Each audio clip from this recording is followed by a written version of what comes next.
안녕하십니까. 보스턴에서 오시고 옛날 계시아에서 탈북 인사를 2,000명 이상 심사했던 이여진 씨도 오시고, 특히 제 존경하는 대학 선배 이인호 교수님도 오셨습니다. 제게 해당된 거 20분? 20분인데 나머지 10분은 이여진 씨에게 시간을 양보하려고 합니다. 구체적인 것은 이여진 씨가 저보다 훨씬 더 잘 알고 있습니다. 우선 방금 한글 문제에 대해서 한마디 도입부에 얘기하자면, 제가 브리아치아라는 나라 아시죠? 바이칼호수 이렇게 붙어있는 나라인데 우리 한반도에 한 7배쯤 됩니다. 굉장히 큽니다. 거기는 60%가 러시안이고 40%가 브리아치아 몽고족입니다. 근데 그 사람들이 우리하고 가장 유전적으로 가까운 사람들이에요. 나라는 부자는 아니지만은 사명공학이 굉장히 발달을 해가지고 자기들이 조사를 해봤더니 브리아치아 민족, 한국, 중국, 일본 네 나라를 DNA를 조사했더니 브리아치아하고 대한민국이 99.9999가 같아요. 그게 우리 조선 사람입니다. 한국 사람입니다. 그리고 거기는 4,000년 전에 척후대가 남쪽으로 따뜻한 농작을 할 수 있는 지역을 발견하기 위해서 거기를 출발했다는 기록이 있습니다. 그리고 그때 그 필프 이름이 칸이에요. 그런데 이것이 혹시 당군 원감의 단씨가 아닐까 하고 많이 생각합니다. 그런데 그때는 그 무장 같은 걸 잘 할 수가 없기 때문에 가다가 들짐승에 공격도 받을 수 있고 야적을 받을 수도 있고 이러기 때문에 돌아오기가 굉장히 어려웠던 거예요. 그래서 수백 년 동안 그 연결이 되지 않았지만 브리아치아 사람들은 우리 족속이 저 남쪽으로 내려가서 새로운 땅을 개척한다. 그 사람들을 솔롱고스라고 부릅니다. 그 사람들이 고려사를 부르기를. 그런데 제가 그 브리아치아 국립대학의 종신 교수입니다.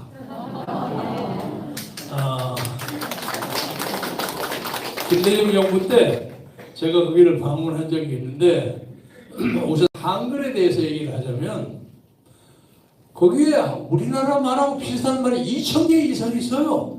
믿거나 말거나.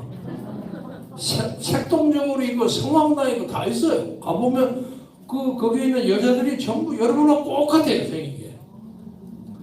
그런데 거기뿐만 아니라 그 옆에 있는 몽고에 가서 우란바트, 그건 우란 우대인데, 그래서 한글 문제를 얘기를 했는데 세계의 어느 학회가 매 2년마다 열리는데 이 한글이 인류 사상 가장 과학적이고 좋은 언어라는 것에는 이론의 여지가 없습니다.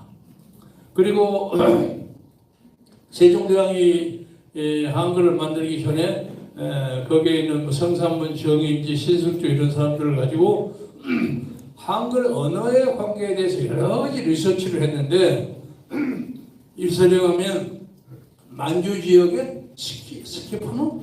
그 문화 이름을 잊어먹었습니다. 거기에 벽화에 가면 한글과 비슷한 문자형이 많이 있답니다.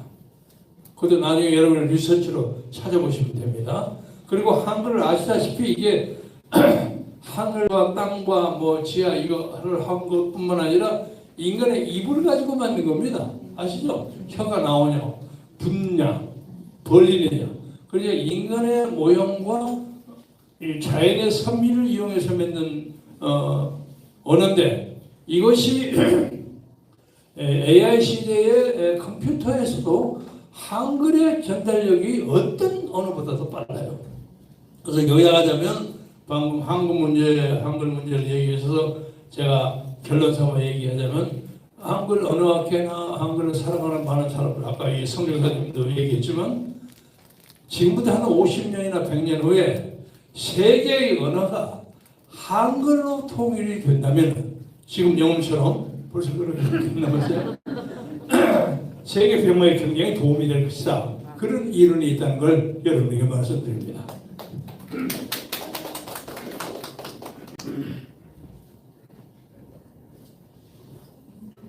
제가 1999년에 김대중 대통령의 특사가 아니고 밀사로 북한을 한번 방문한 적이 있습니다. 북한에서 자꾸 김대중 쪽에 좀 가까운 사람도 좀 올라와서 얘기 좀 했으면 좋겠다. 그래서 제가 북경을 통해서 갔는데 비행기를 같이 탄 사람이 정몽준이었어요. 근데 정몽준이가 계속 안 오는 거라. 비행기를 타는데 특성이 두 자리가 있는데, 근데 알고 보니까 그 사람이 바빠가지고 이틀 후에 제가 전 세계로 해서 뭐 월드컵 공개로 해서 자기는 왔다 그냥 가버리고, 저는 8박 9일 동안 북한을 요소요소를 많이 구경을 했는데, 김대중에게 잘 보이기 위해서 그랬는지 별거 다 봤어요. 별거 다 보고 아주 굉장한 대접을 받았어요. 그리고 그 사람들은 제가 김대중의 첫째이나 둘째 측근이라고 생각했던 모양이에요. 굉장히 잘해주는데, 욕한데 뭐냐면 당신들이 평화하고 햇볕 정책하고 하기 위해서는 만만으로 할 거냐, 돈을 내야 될 거 아니냐. 근데 돈도 우리가 한 뭐 200만 불, 100만 불 이런 거 조금씩 지원을 했는데 그거 안 된다 이거야. 간에 기별도 안 가기 때문에 크게 내달라. 그게 얼마를 내달라는 거야? 10억을 달라는 거야. 아니 10억이 얼마나 큰 돈인데. 그래서 깎아서 나중에 5억이 된 거예요. 5억이 된 건데 나중에 그쪽을 간 돈은 4억 5천만 불인가 갔는데, 나머지 그 5천만 불은 어디 중간에서 전달비로 뭐 셌다는 얘기가 있어요. 뭐 김씨, 권씨, 박씨 이런 사람들이 그게 해당되는 사람인데 이름은 얘기 안 하겠습니다. 앞으로 조사하고 나오리라고 생각합니다. 그런데 그 사람들이 각종 것을 많이 보여줬어요. 많이 보여주고, 거기는 그냥 1999년 11월이었습니다. 그러니까 20세기의 마지막이에요. 한 달만 지나면 21세기가 됐는데 가난이 완전히 깔려 있어요. 그냥 가면 보면 불쌍해서 볼 수가 없을 정도예요. 그래서 제가 여러 가지 협박도 받고 회의도 받고 미인계에게도 대상도 했지만 걸리지 않았습니다. 근데 그 걸리면 꼼짝없이 걸리는데 안 걸리는 사람은 억지로는 하지 않습니다. 뭐 북한에서 하지 않고 뭐 첫째가 둘째가 하는 보건 뭐 인민 가수가 되었대요. 거의 24시간 서비스를 하고 했는데 저는 이걸 잘못하면 난 죽는다고 생각을 하고, 또 하나 크게 문제가 됐던 것은 김일성 동상에 참배하지 말아달라 하는 것이 우리 청와대 훈령이었어요. 근데 가자마자 그걸 가져가서 하는 훈령상 이거 곤란합니다. 그러니까 화를 무지하게 내더라고요. 그래서 그럼 나 그냥 다음 비행기로 가겠습니다. 내가 훈령을 위반할 수는 없으니까. 그러니까 그들이 여러 가지를 해가지고 결국은 김정일이가 저하고 동갑입니다. 제가 1960년에 대학 1학년생이었어요. 그런데 김정일이는 저를 만나고 싶어 했는데 그 옆에 그 최병선이 뭐 그런 애들 있죠. 그 최현희 아들 이런 애들이 막 반대로 저런 반동문자를 만나면 됩니까 하고 시비를 자꾸 걸었던 모양이에요. 그래서 그 위원장실에서 그러면 3분 안에 할게요. 위원장실에서 그러면 뭐 있죠? 김일성이 누워 있는 자리 천수국인가? 거기를 대신 가면 어떠냐고 해서 갔죠. 거기서 김인성 선배님 여럿이 듣는데 제가 이거 직접 못해서 대단히 죄송합니다. 앞으로 국교가 잘 되면 제가 여기 와서 10번이라도 참배하겠습니다. 그런데도 결국은 못하고 왔어요. 안 봤어요. 그런데 돌아오니까 김대중 대통령이 굉장히 화를 내더라고요. 그 해라고 할 것이지. 그럼 하려고 했으면 사전에 연락을 해가지고 그 해라고 얘기해야 될 거 아닙니까? 그래갖고 대판 싸움이 벌어졌어요. 청와대에서. 그런데 여러분은 이해를 못 하시겠지만 저는 1971년에 그 양반이 대통령 처음 나왔을 때 공보비서를 해가지고 그러니까 99년이니까 28년 동안 제가 그 양반 비서예요. 그리고 그 양반 두 번 미국에 망명했을 때 제가 수발을 다 했어요. 그 양반은 점이 어디가 있고 몸뚱이가 어디 있고 이런 뭐 대한민국에서 제가 가장 김대중을 잘합니다. 그래서 제 큰 형님하고 같은 돼지띠예요. 그래서 내가 형님처럼 대접을 하고 제 얘기를 가면 95%는 들으셨을 거예요. 근데 화가 확 내더라고. 자네 그때 제가 재선 의원이었어요. 저는 국회 가서 일해. 알았습니다.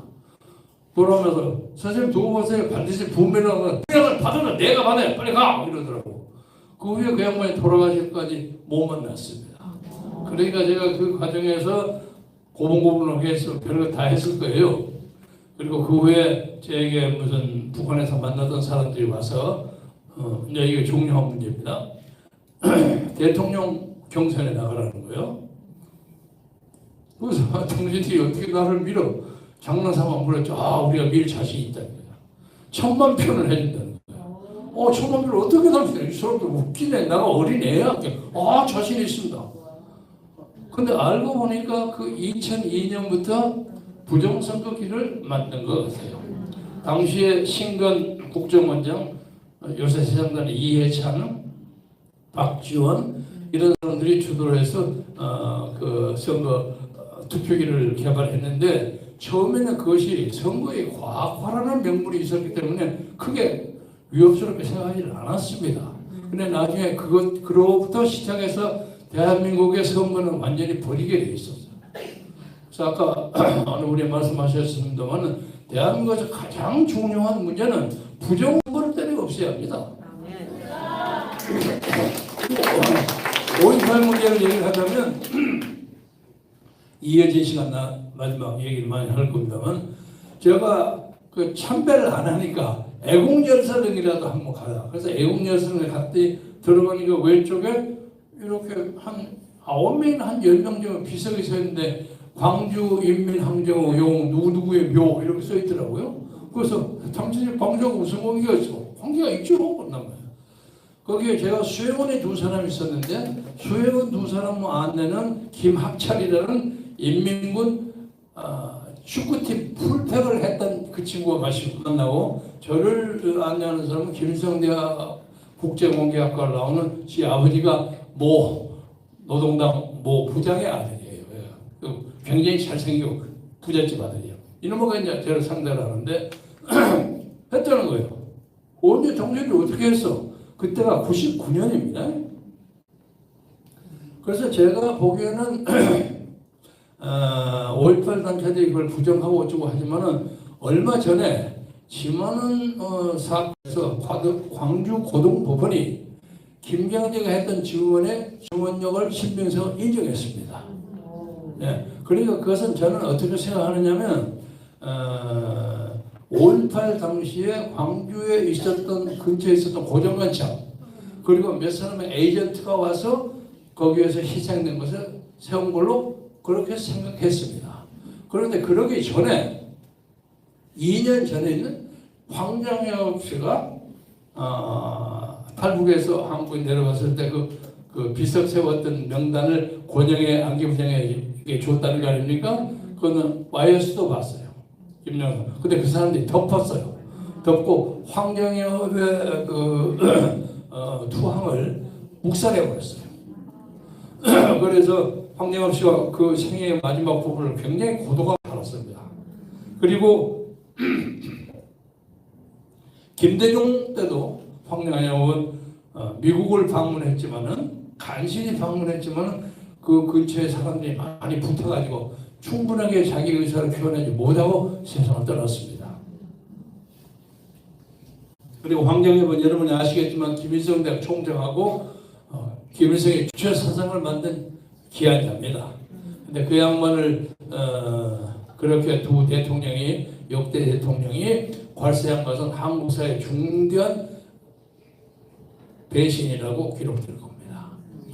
그리고 그 양반들이 만든 그 명단이 저는 본 적이 없어요. 그런데 명단이 그럼 어떻게 된 명단이냐? 이건 지금부터는 제 짐작입니다. 광주 5.18 사건 때 광주의 사람들이 그리고 일군의 북한에서 내려왔다는 에이전트와 합류해서 기록에 가면 화순 근처에 1000명 이상이 집결했다는 기록이 있습니다. 그 사람들이 훈련을 잘 정리를 해가지고 광주 전남 근처에 44개의 무기고를 습격합니다. 같은 그게 D-Day를 딱 정해가지고 H아워를 정해가지고 몇 날 며칠 몇 시 하고 쫙 들어갔는데 그걸 잡기 위해서 아시아 공장에 가서 그 사람들이 집차를 300대를 강제에 차출합니다. 다 기록에 있는 겁니다.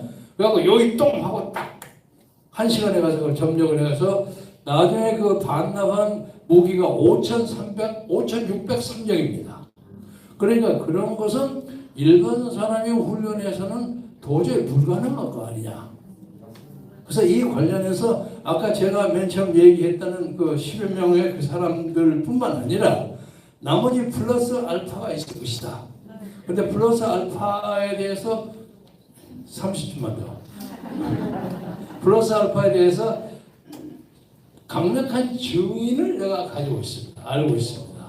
어떤 사람이 광주 송정리역에 와서, 이게 중요한, 처음 제가 얘기한 겁니다. 송정리역에 와서 50여 명의 무장 부대가 와가지고 한국 군복을 입었는데 그때 계엄령 시야에 있는 광주로 쳐들어가야 되겠다는데 열차를 동원하라 이렇게 됐어요.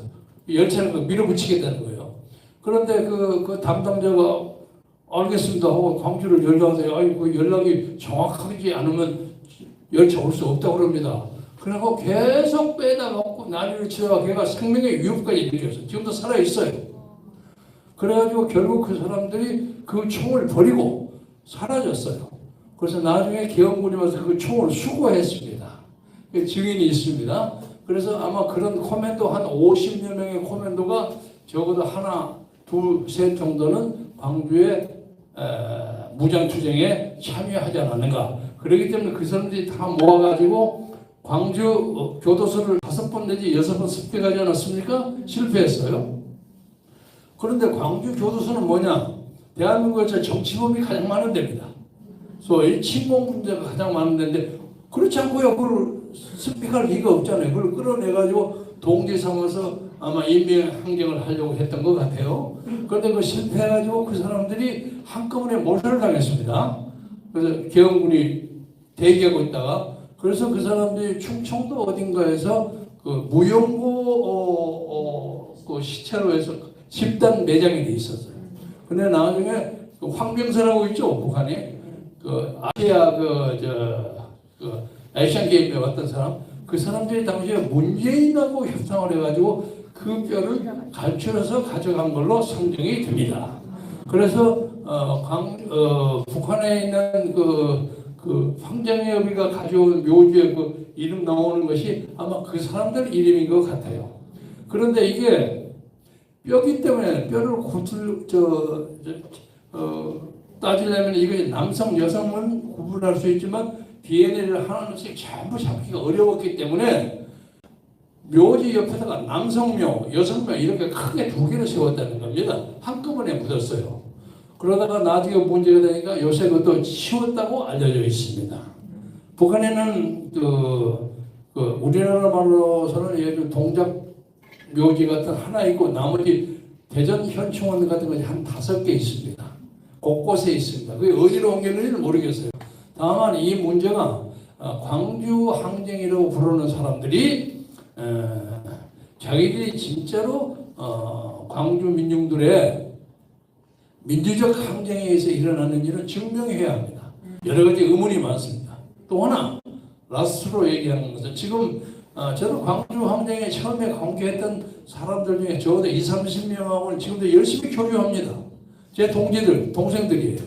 근데 얘들은 말하면 맞아주고 봐서 얘기를 못합니다. 그런데 어떻게 해서 그것이 5천 몇백 명이 됩니까? 4.19 때 전국적으로 벌어진 4.19 혁명의 유공자가 1,000명이 안 됩니다. 한 800명 정도 될 겁니다. 그래서 4.19 유공자 맨날 저한테 그 유공자 하라고 신청이 맨날 서류가 와요. 금년도 왔어요. 유인학 정권이 또 가져왔어요. 이거 누가 내라. 네 빠지니까 곤란하다고 그런다. 그래서 저는 일치 안 합니다. 민주운동도 안 하고 일치 안 하는데 어떻게 전국적으로 한 4.19가 1,000명이 안 되는데 광주 쪼매한 데서 벌어진 데 유공자가 5천 몇백 명이 됩니까? 그렇죠? 그러니까 이 정부가 해야 할 것은 4.19와 마찬가지로 5.18 유공자의 명단을 완전히 공개하지 않으면 니들은 가짜요. 확실하게 자신있게 냉정하게 우리가 자동차로 이거 내야 될 거 아니냐. 별사람 다 있어. 그러니까 우리나라의 가장 중요한 문제는 5.18 회의를 위해서는 5.18 명단을 전부 까놔야. 두 번째, 이 나라의 모든 부정투표 원인이 부정선거요. 중앙선거관리를 협회해가지고 새롭게 만들지 않으면 대한민국의 장래가 없습니다. 그러니까 우리는 방주 문제 해결, 그리고 부정선거 협화, 이것이 대한민국 국정의 두 가지 목표인데, 부정선거 문제는 나중에 좀 얘기하고, 광주 문제는 다음번에 제가 청구했던 이어진 전문가로부터 여러분의 얘기를 자세히 들어주시길 바라고, 여러 가지로 봐서 트럼프는 제 유펜 펜실베니아 동창입니다. 제가 좀 압니다. 근데 뭐 자세히 얘기 안 하겠습니다. 이 앞에 있는 모스탄이 맨 처음에 한국에 오셨을 때 제가 그 다음날 첫 번째로 점심을 같이 했습니다. 그래서 이 모스탄 대사에게 이런저런 얘기하면서 하나만 칭찬을 하자면, 미국 대사를 할 것 같다. 그거 하지 말아라 그랬어요. 너는 100% 한국, 100% 한국 사람인데 너는 이승만 선생님 될 수 있는 거 아니냐. You could be the second 승만이. 내가 그렇게 청구를 했는데 지금도 그 생각 가지고 있을 겁니다. 그래서 이 양반이 빨리 한번 가버렸으면 문제인데 이재명이가 잘못해가지고 11월 15일까지 잡아있거든. 그동안 열심히 대한민국의 민주화를 위해서 열심히 노력하는 걸 기대하면서 말씀을 마쳤습니다. 감사합니다.